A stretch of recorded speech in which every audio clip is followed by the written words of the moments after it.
Et cette initiative est exceptionnelle. Vous avez bien entendu, les besoins dans notre continent sont énormes.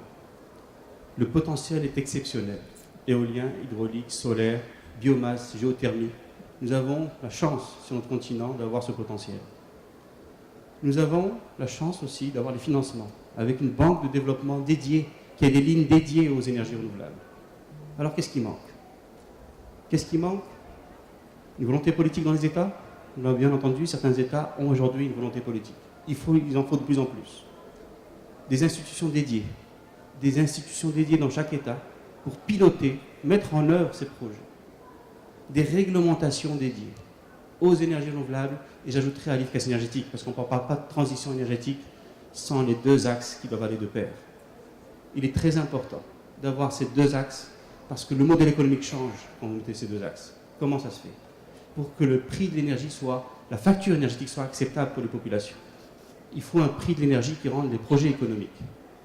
Et pour qu'il soit économique et acceptable, il faut que l'efficacité énergétique soit de pair pour la consommation. Je voudrais ajouter une chose.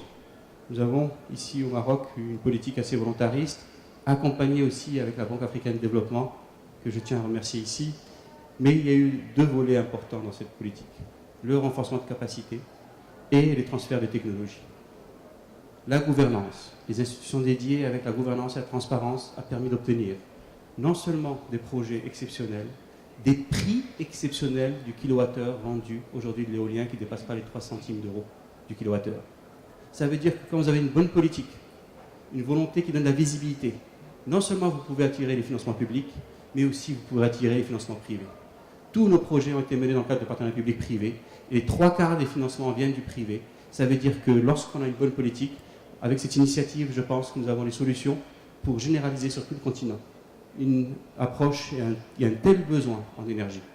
Vous avez parlé aussi, bien sûr, du besoin d'infrastructures. Il est nécessaire pour les grands projets. Mais n'oublions pas aussi les petites renouvelables. Aujourd'hui, les Solar Home Systems ont un modèle économique beaucoup plus intéressant qu'auparavant. Ils peuvent jouer aussi un rôle très important et remplir un service énergétique exceptionnel aussi. Voilà les thèmes que je voulais ajouter dans cette ouverture. Mais cette initiative doit aller de pair avec une autre initiative que nous voulons porter avec vous, bien sûr, sur l'efficacité énergétique. Mais c'est pour rendre les modèles économiques plus acceptables pour les populations. C'est aussi pour aider les pays à atteindre leurs NDCs à moindre coût. C'est les deux axes qui sont importants et je vous remercie. Merci.